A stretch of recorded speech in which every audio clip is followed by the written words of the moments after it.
Министерството за внатрешни работи објави податоци за криминалитетот во сопствените редови за период од јануари до септември годинава. Најмногу кривични дела, 15 се за злоупотреба на службената положба и овластување, 14 дела има за фалсификување на исправа, а 11 дела за употреба на исправа со невистинита содржина.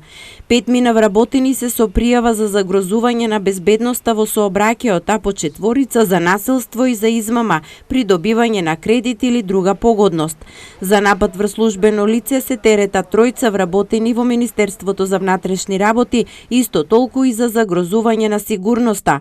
По 2 сторители има за узурпација на недвижности, тешка телесна повреда, тешки дела против општата сигурност и за производство и пуштање во промет на наркотички дроги.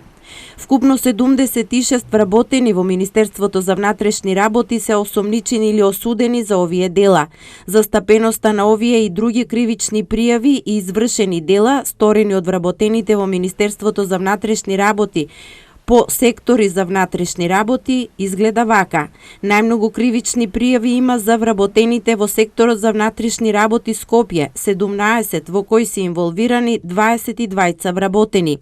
Потоа следува секторот за внатрешни работи Тетово со 13 кривични пријави за 6 вработени.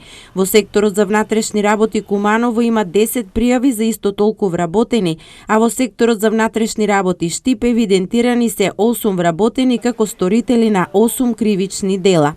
Во секторот за внатрешни работи Битола и Струмица има по 1 вработен со извршено 1 кривично дело, а во секторот за внатрешни работи Охрид 4 вработени сториле 4 кривични дела. Статистиката на овој план за секторот за внатрешни работи Велес е 20 вработени со сторени 2 кривични дела.